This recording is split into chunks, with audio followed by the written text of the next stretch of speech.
Olá, caríssimos. Bom dia, boa tarde, boa noite.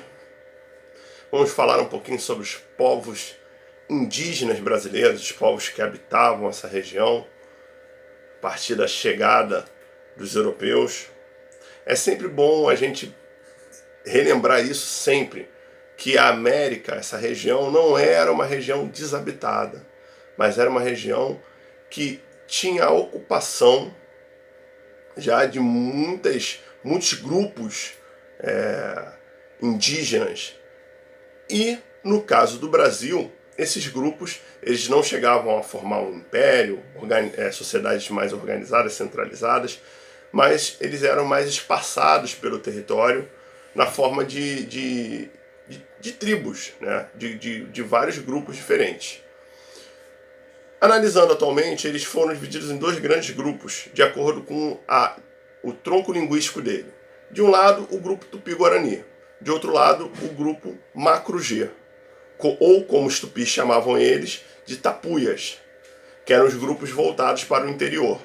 O Tupi-Guarani era o grupo do litoral e foi o grupo que teve maior contato com os portugueses e com os europeus, porque foi aquele primeiro grupo que teve o contato com a chegada dos europeus.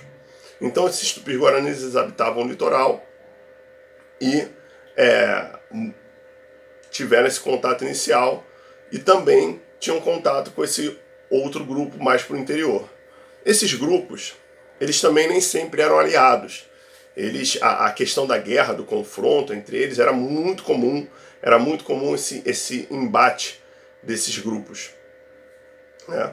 E na conquista de territórios, de regiões.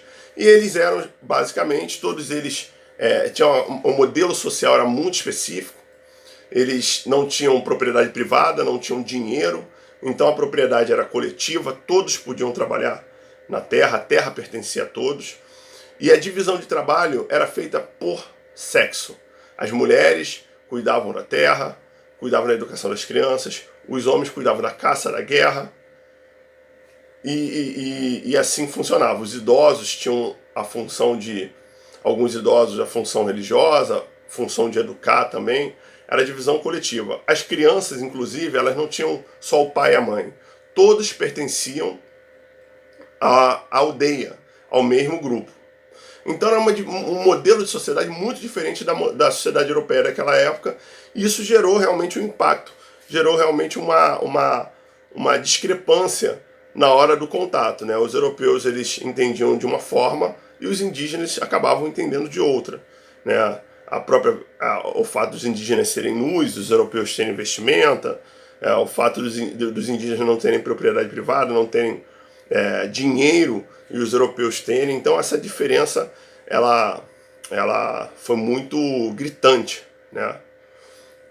E contribuiu também para a visão pejorativa, preconceituosa europeia de que os indígenas eram grupos, pessoas inferiores, pessoas com a civilização menos desenvolvida, e isso tudo favoreceu, né? Hoje nós sabemos que eles tinham uma cultura diferente, você tem toda uma mitologia própria, né? De mito de criação do mundo, uma cosmogonia própria, você tem toda uma produção de artesanato, produção de cerâmica, né?